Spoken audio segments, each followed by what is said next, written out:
Hello, hello, hello, and welcome. Thank you so much for joining us again. This is the Phoenix Firm's podcast, Signals from the Ashes. And today we're talking specifically about the SME edge that is cutting through the AI noise. And want to say a big welcome and thank you for joining Kendall Johnson, our senior sales consultant and business lead for the Phoenix Firm. And I'm Ben, AI and process improvement guy.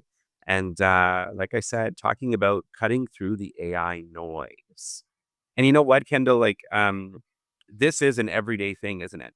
Yep. Because every day we listen to the news, we get caught up on what's going on, and I know in my role in particular, I'm very focused on the AI pieces and what's latest out there. And honestly, every day there is something new, and so staying on top of that is not easy. And you and I were just talking about how for any business, for that matter, staying on top of it is not easy. But then it's also what do I need to be even pay attention to? What do I not need to pay attention to? Because frankly, the last, call it a year and a half, 2 years has been nothing but a lot of noise, and it can be very overwhelming. And, Uh, we were just chatting about that. you're exactly right, Ben. Good to be with you. Always to see you and also be with the customers and friends. Welcome. Boy, you're exactly right, Ben. We are in a interesting age. I think there's so many folks who are confused, and there's so much noise out there. There's so much information, and a lot of our customers tell us they don't even know where to start. What do we listen to? What's real? What's not? How is it relevant? It's a lot of information to take in. Yeah, it is. And it's really a large gap, isn't it? Because very often when we're running our business day to day, it's hard to stay on top of what's even going on out there because I have my business to run. That's complicated enough. Dealing with all kinds of things that are hitting me unexpectedly. We've talked so much about the tariffs and tariff threats that go with it, and that's on a global scale. But then there's the whole AI piece, which really tells me, okay, like how can I stay abreast of what's actually going on? But what do I even need to pay attention to? And so that's really what we wanted to talk about today. Yeah, you're so right. And hopefully, we're going to get to a point in this session where we can give some guidance, some answers, and some advice because we're hearing the same thing over and over again. I get a lot of information in. I'm scrolling amongst a lot of information that's coming my way. I don't even know what it is. I've never Yeah. heard these terms. And really, what owners, CEOs are telling us, it's about stability. I'm really trying to build my business here and make it more than what it was in the past, meaningful, and to build with the right tools and people and process, right? So looking forward to talking about that. Absolutely. And what I hear a lot of now, and I'm sure you do too, is related to the mergers, right? Mhm. And how the big techs coming in to take over the startups, which is great for the startups. But what does that mean for the average user, those who have perhaps even built their company around a particular tool that was available? What do you think about the mergers that we hear about? Yeah, there's a lot of, and I'm going to start off by saying that's been my role for the last 20 years, for sure, being in a lot of enterprise communities, Salesforce, Oracle, and there's a lot that goods comes from that, right? I think that the right tools can help companies build properly, but I think we're moving forward away from the per seat Mhm. model. I think that's gone, man. I think that is a thing of the past. And what I advise a lot of customers today is to look at what's relevant to you, orchestration of solutions that fit your needs. That really is what it's all about today. AI will power that, but it's also going to be the right people that you bring in that can push that forward. So, I think it's the first time that many customers are going to hear this, and I think they should hear it correctly.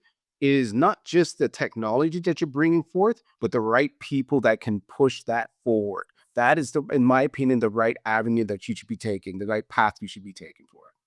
Yeah, exactly. And, like you said, it's not just the per seat license any longer. but really there's that consumption-based pricing, right? We're seeing that so much, for example, just the number of tokens that are needed to perform a certain task with your LLM. And that can be quite surprising at the end of the day, how much is actually being used. And so it's no longer just, okay, this is your cost per employee, but then whatever's being billed, wow, look at that at the end of the month. This is how much I actually had to spend. And of course, they don't go forward without you connecting your company credit card to it.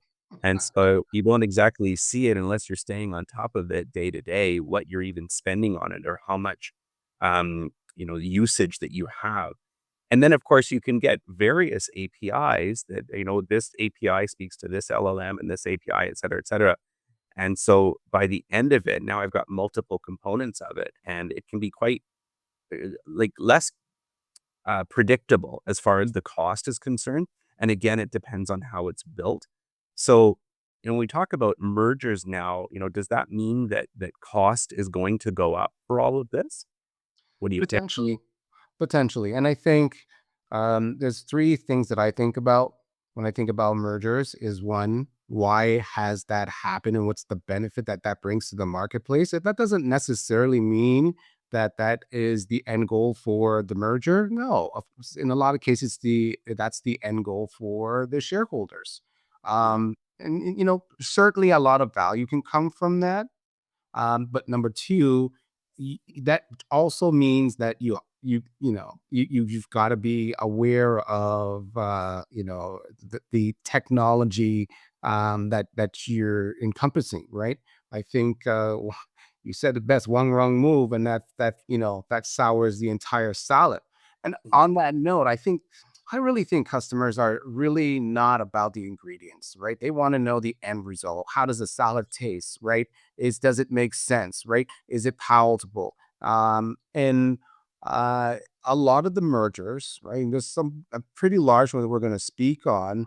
Um, it really just adds to the salad. It doesn't make it taste any better at this particular point. It's a land and grab scenario. We've done this. You've seen this in the financial world. I've seen this in tech corporate world 10 years ago, 20 years ago, and we're at it again. So it's a race, right? For those companies to get as much as they can, as best as they can. That doesn't necessarily mean it's the right solution for small businesses. So what is the solution? And that might be working with those who can, navigate those muddy waters for you. Oh, absolutely, 1,000%. And, very often what we see too is as we work with a lot of clients is that maybe there was a tool that was available and it met their needs. Of course, it was being marketed for this and this and this. And so then we know that very often what ends up happening is that the company builds itself around the tool and Mhm. builds its processes around the tool. Fine. Um, but then what happens when it gets merged? And if I could use your analogy a little bit further related to the salad. Mhm. And maybe that tool gave a really good salad, but then I add this tool and this tool and this tool to actually round out the meal, right? And so as the mergers, one thing I would sort of caution and then speak positively about is that those individual tools may then get bought up by the larger companies. And then that may mean for me, okay, how is that going to maybe change my processes or change even my costing structure, et cetera, when that happens? Um, if and when it happens. But if we hear these noises, and usually it does result in, okay, now we have a merger, that's great. Mhm. One of the positive things, though, about it has always been now a broader ecosystem.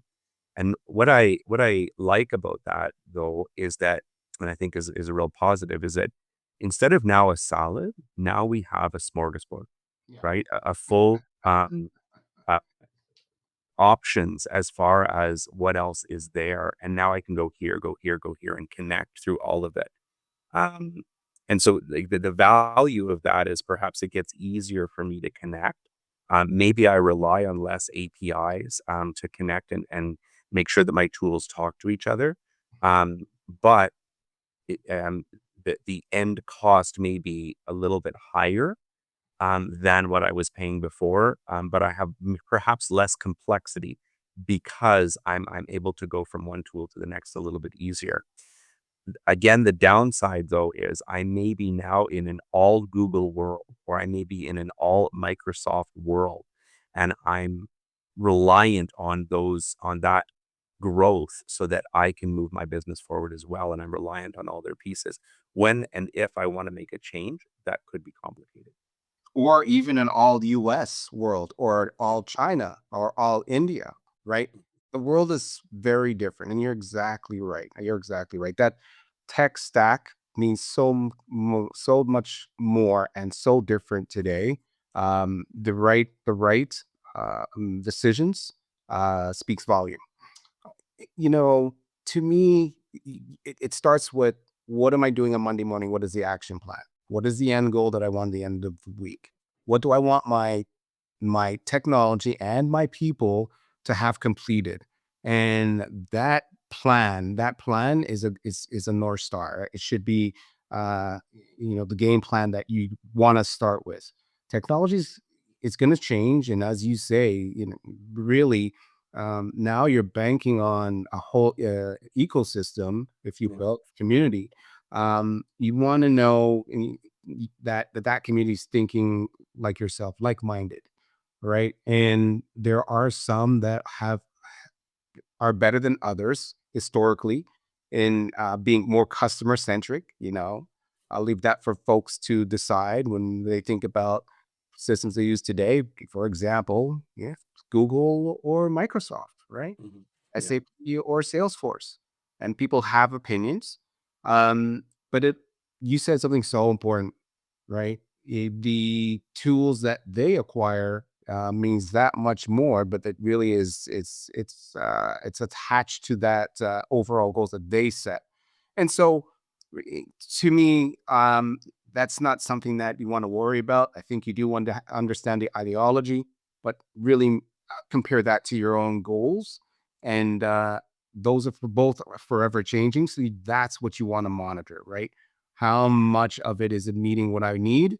And if you're moving in the wrong direction, then you're parting as friends with your company and that technology, in my opinion. Absolutely. And, I think that this is where we've been able to offer such value because obviously, if I'm looking at tools and what do I need to get done, that's really the question to be asked. It's not, can I use this or can I use that that's now out there. So I think if I'm an SME owner running my business, it's important to pay attention to what's going on out there, but at the same time, the question isn't, can I use that tool?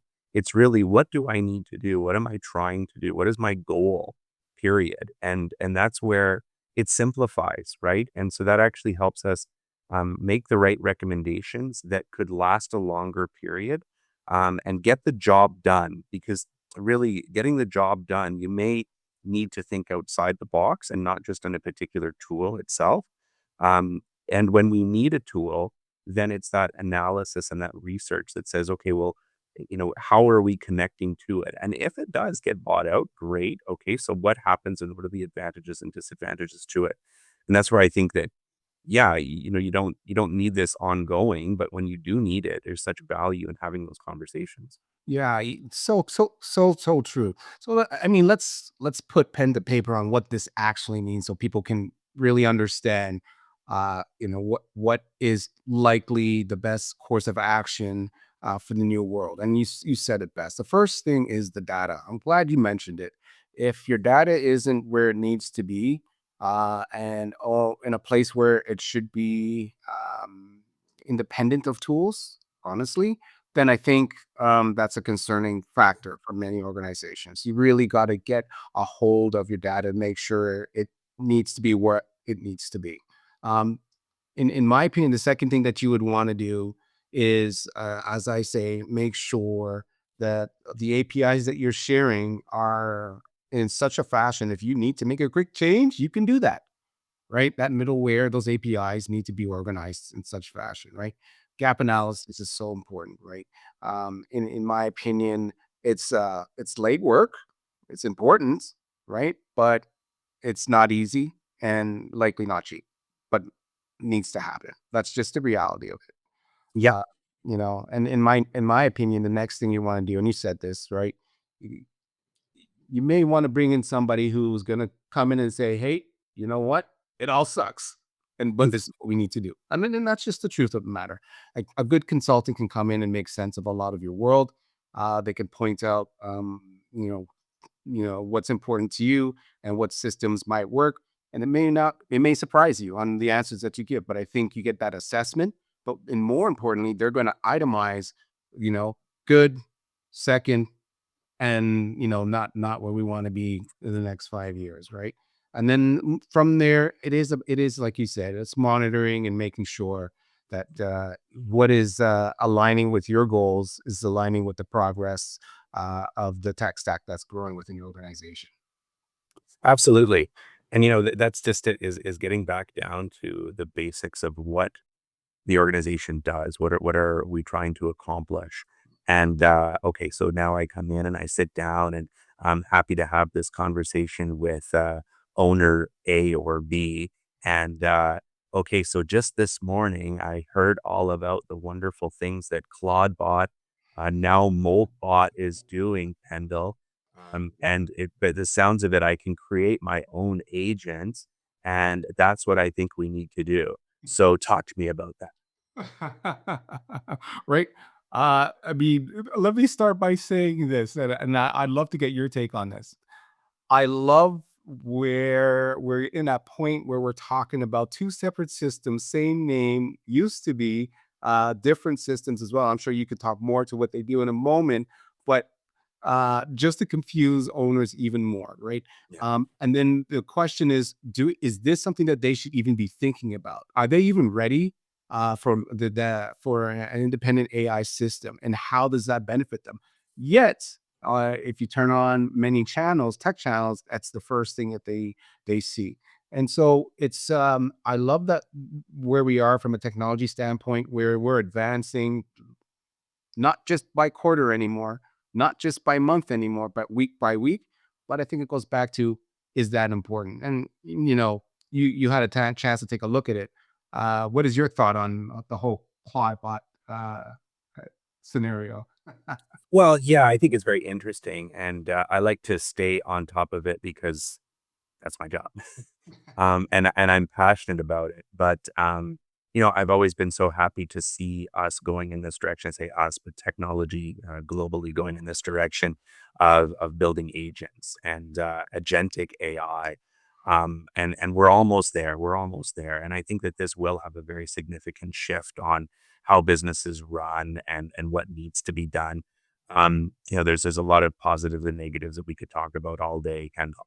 Um, so I'm very positive about what can be done, as far as technology is concerned. However, the theme of our podcast today is the noise, right?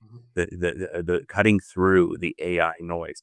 And frankly, as far as I'm concerned, that's still noise. Yeah. And it can be very distracting, because we see what can be done, what can't be done. And maybe we're thinking, oh, well, what if my competition is now going in this direction?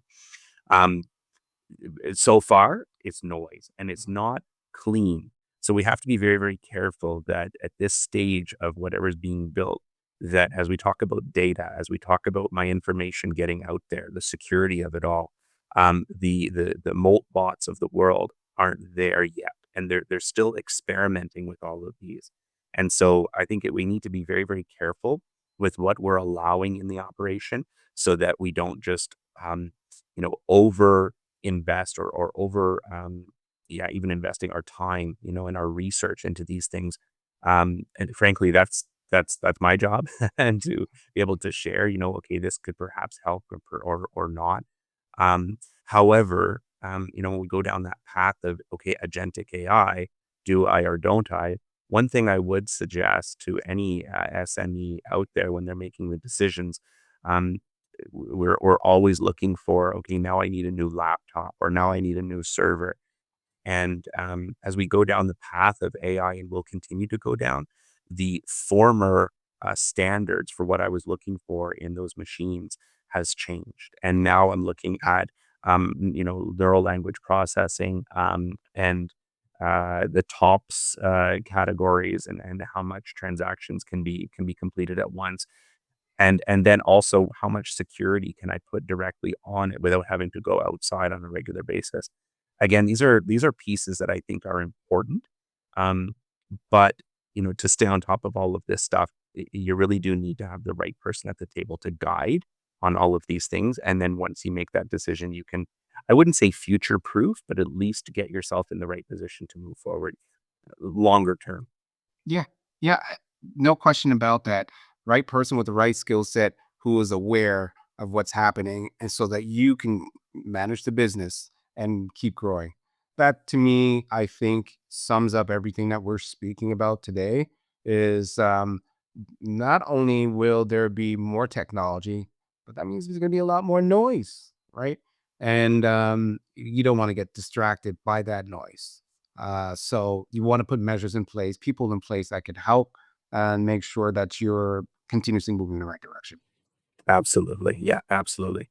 Kendall, been great. Thank you so much for your time today, and want to say thank you also to all of our listeners here at Signals from the Ashes from the Phoenix firm. Please join us again. I'm happy to have your thoughts as well, and thanks again for joining. Have a great one. You bet, Ben. Have a great day. Take care. Bye.